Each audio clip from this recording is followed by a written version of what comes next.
c'est un signe de force, pas de faiblesse. Mais saviez-vous que demander de l'aide à la mauvaise personne peut ruiner vos efforts, votre confiance et même vos relations? Dans cette vidéo, je vais vous révéler qui éviter absolument lorsque vous cherchez du soutien et pourquoi cela peut changer votre vie. Restez jusqu'à la fin car je vais non seulement vous montrer à qui ne pas demander de l'aide, mais surtout aussi vous donner des conseils pour éviter, pour identifier les personnes qui peuvent vraiment vous soutenir et vous élever. Mais d'abord, pourquoi en fait le choix de la personne est crucial?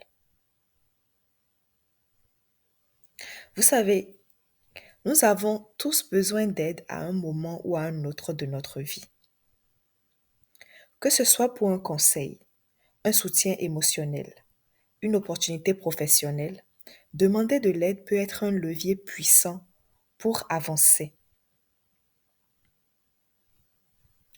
Demander par contre à la mauvaise personne peut mener à des jugements inutiles, à des conseils mal avisés ou même à des abus de confiance. Cela peut aussi affecter votre morale et votre progression. Mais il est important en fait que qu'on définisse les types de personnes à éviter lorsqu'on veut faire des demandes. Le premier type de personne en fait qu'il faudrait éviter, c'est les personnes négatives ou toxiques. C'est souvent, vous savez, des personnes qui voient toujours le verre à moitié vide. Elles minimisent souvent vos ambitions, vous disent que vos idées sont irréalistes ou projettent même leurs propres peurs sur vous. On va prendre un exemple pour que ça soit plus concret pour vous, ok? Vous voyez, vous partagez une nouvelle idée de projet.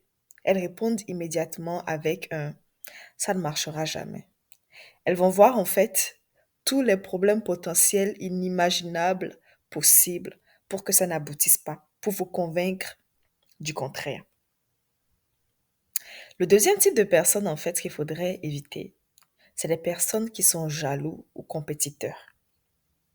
Vous savez, c'est généralement ces personnes en fait ne peuvent pas supporter le fait de vous voir réussir, tout simplement. Surtout, si cela les met dans l'ombre. Au lieu de vous aider, elles vont saboter subtilement vos efforts. On va prendre un exemple pour que ça soit un peu plus palpable et concret. On va prendre un collègue à qui vous demandez un conseil, par exemple, qui pourrait détourner en fait l'opportunité à son avantage. C'est-à-dire, en fait, un poste se libère au sein de votre entreprise.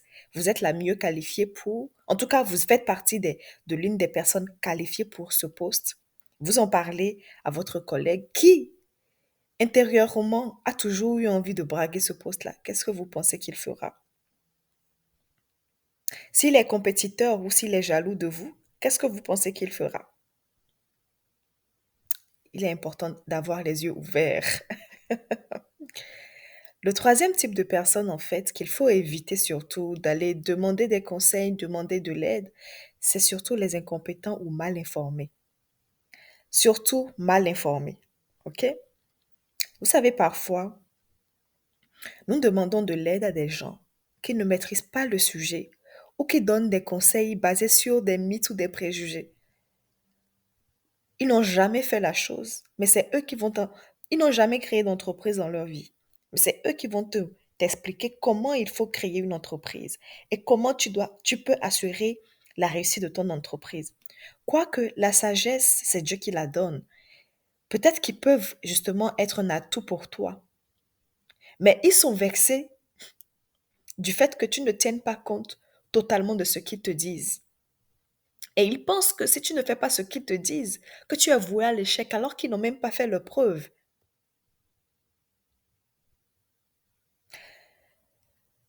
On va prendre un exemple. Le fait par exemple de suivre un mauvais conseiller financier.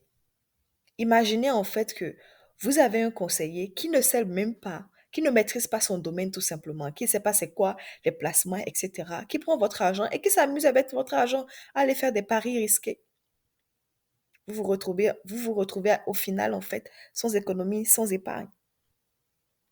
Donc, il est important, en fait, de savoir discerner, démasquer ce type de personnes-là. OK? Nous allons passer au quatrième type de personnes à éviter surtout, c'est les manipulateurs. Oh mon Dieu. C'est ces personnes qui utilisent votre demande d'aide comme une opportunité pour obtenir quelque chose en retour. Elles peuvent exploiter vos vulnérabilités. OK? Un soi-disant mentor, par exemple, ou un soi-disant coach qui finit par profiter de votre travail ou de vos idées. Vous venez vers lui, vous lui dites, ah, voilà ce que j'avais comme idée et tout. Vous lui expliquez de A à Z votre business plan et tout. Comme lui, il est bien entouré, il peut justement utiliser ce projet-là et le mettre en place. Oui, il va t'expliquer de A à Z que tu n'as pas la carrure, la compétence pour, mais que lui, il a la possibilité de faire et qu'il a toujours voulu le faire. Il va retourner la situation de telle sorte que ton projet initial, comme tu as trouvé ton bébé que tu as trouvé que c'était innovant et tout, va être récupéré au calme. Le dernier type de personne, en fait, qu'il faudrait éviter, c'est les personnes qui minimisent vos problèmes et vos efforts. Ce sont les personnes généralement qui disent des choses comme «Oh, ce n'est pas si grave, ok?» ou «Tout le monde traverse ça, tu sais, c'est la réalité du monde». Cela invalide en fait vos sentiments et ne vous aide pas à avancer. Vous avez l'impression de vivre la vie des autres et de banaliser en fait ce que vous ressentez, ok? On ne demande pas, on ne dit pas que les autres ne traversent pas aussi des situations difficiles, mais à quel moment où moi, la situation dans laquelle moi je suis, que je te partage, tu ne peux pas compatir. À quel moment tu ne peux pas compatir? Tu ne peux pas être empathique. Certes, les autres traversent aussi cela, mais pour l'instant, moi, je la traverse et je te partage ça. Est-ce que tu penses que c'est avenant de me dire c'est pas grave? Parce que si c'était pas si grave que ça, je ne serais pas dans l'inquiétude de t'en parler. Maintenant qu'on a identifié en fait les types de personnes à éviter, il est important aussi d'identifier les personnes à qui vraiment demander de l'aide. Donc, comment identifier les bonnes personnes pour demander de l'aide? La première chose, c'est de chercher des personnes alignées à vos objectifs. C'est-à-dire, il faut rechercher des gens qui partagent vos valeurs, qui ont déjà atteint ce que vous visez, qui ont en tout cas une expérience de vie qui vous permet de savoir que cette personne a la maturité émotionnelle, a la sagesse que je souhaiterais avoir, que cette personne a le discernement, que cette personne a la même vision des choses que moi. Parce que tu ne peux pas demander à quelqu'un qui lui a envie d'aller suivre l'autoroute, je sais pas, je sais pas, tu peux pas demander à quelqu'un qui n'a jamais fait ce que tu veux faire de te conseiller, de te coacher. C'est comme demander à un aveugle de te faire avancer. Donc, il est important de chercher des personnes alignées à vos objectifs. Le second point, c'est d'identifier ceux qui sont bienveillants et sincères. Parce que oui, certaines personnes ont déjà fait ce que tu as déjà fait, ce que tu souhaites faire, mais ils ne sont pas prêts à t'accompagner. Au contraire, ils ont peur de la compétition. Donc, il est important que parmi ce lot de personnes qui a déjà fait ce que tu envisages de faire, que tu identifies ceux qui sont bienveillants et sincères. Parce que les vrais soutiens vous encouragent sans attendre de récompense. Ils écoutent vraiment et cherchent à comprendre votre situation. Généralement, ils vous disent même ce par quoi ils sont passés, les erreurs qu'ils ont commises pour vous éviter à vous de perdre autant de temps qu'ils ont perdu. Ça, c'est les personnes bienveillantes et bonnes. Le troisième point, c'est de vérifier leurs compétences ou expériences. Parce que oui, généralement, surtout les coachs en ligne, là, mon Dieu, ils s'inventent des vies, ok? Mais il faut vérifier en fait si ce qu'ils disent est vrai, si vraiment l'expérience qu'ils disent avoir, ils l'ont. Assurez-vous que la personne est qualifiée pour vous aider. Par exemple, demandez des conseils financiers à quelqu'un qui a une expertise dans ce domaine et qui peut le justifier. Le quatrième point, c'est surtout de tester avec de petites demandes. Commencez par exemple par demander un petit service ou un conseil simple pour évaluer justement leur réaction et leur intention. Parce que quelqu'un qui a déjà fait quelque chose, ça sera plus facile pour lui et intuitif pour lui de le refaire, n'est-ce pas? Maintenant, on va parler ici de que faire si vous avez demandé de l'aide, si vous avez déjà demandé de l'aide à la mauvaise personne. La première chose à faire, c'est déjà analyser la situation. C'est de prendre du recul, de faire une introspection et de se poser la question de que c'est réellement-il passé et pourquoi cette personne n'était pas la bonne personne. En tout cas, pour l'aide dont j'ai besoin, pourquoi cette personne n'était pas la bonne personne. Parce que peut-être que cette personne est qualifiée en autre chose.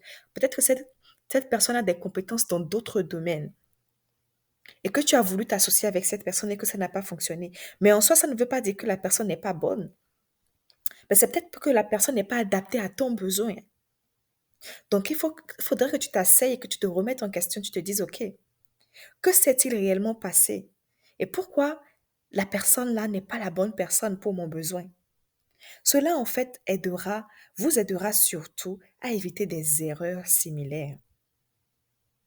Le deuxième point ici, c'est de reprendre le contrôle. Si vous avez déjà partagé des informations très sensibles sur vos objectifs, vos projets, vos ambitions, ce que vous envisagez de faire, il est important en fait d'agir rapidement pour protéger vos intérêts. Exemple, changer vos plans ou limiter l'accès à vos ressources, ok? Ou ajuster en fait vos objectifs.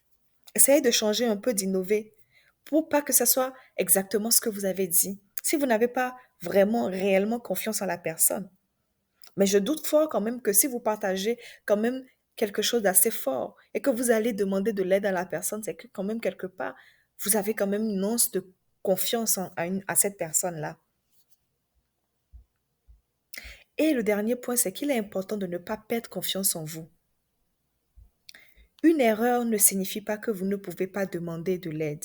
C'est une opportunité pour mieux choisir à l'avenir. Et ce n'est pas parce que le fait, vous avez demandé de l'aide à quelqu'un que vous n'avez pas été satisfait ou que vous avez eu un échec, que vous ne pouvez pas demander à d'autres personnes qui sont en capacité et qui seront en mesure de vous accompagner. Donc, l'échec d'une demande ne veut pas dire que vous ne pouvez pas vous ouvrir au monde. Essayez toujours de vous rapprocher des personnes qui sont dans la compétence et dans la sagesse, la possibilité de vous aider. Très important. Parce que l'information est capitale de nos jours. L'information va te permettre de sauver beaucoup d'heures et de temps de travail.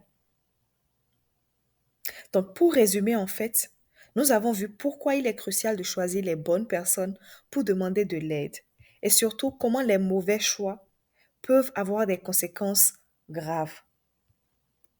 Rappelez-vous, les personnes négatives, jalouses, incompétentes, manipulatrices ou invalidantes ne méritent surtout pas votre confiance dans des moments critiques. OK? Demander de l'aide est une force, mais c'est une compétence qui se cultive. Je dis bien que c'est une compétence qui se cultive dans le sens où tu dois savoir qui est en face de toi et si cette personne est en capacité de t'aider. Ce n'est pas à tout le monde qu'on s'ouvre non plus. En choisissant les bonnes personnes, vous maximisez vos chances de succès et de croissance personnelle. Partagez dans les commentaires, ok? Dites-moi en commentaire si vous avez déjà demandé de l'aide à quelqu'un et par la suite vous avez regretté votre choix, ok? Ou avez-vous trouvé une personne qui a vraiment changé votre vie grâce à son soutien? C'est le moment de faire un témoignage d'une personne qui vous a impacté positivement dans votre vie. Laissez-moi savoir en commentaire les expériences que vous avez vécues. OK? N'oubliez surtout pas de liker, de partager, de vous abonner pour plus de contenu comme celui-ci. OK? Et surtout, rappelez-vous, la qualité des gens qui vous entourent peut transformer votre vie. Choisissez bien et avancez avec confiance. Merci d'avoir regardé et on se dit à bientôt pour une nouvelle vidéo. À tantôt. Bye.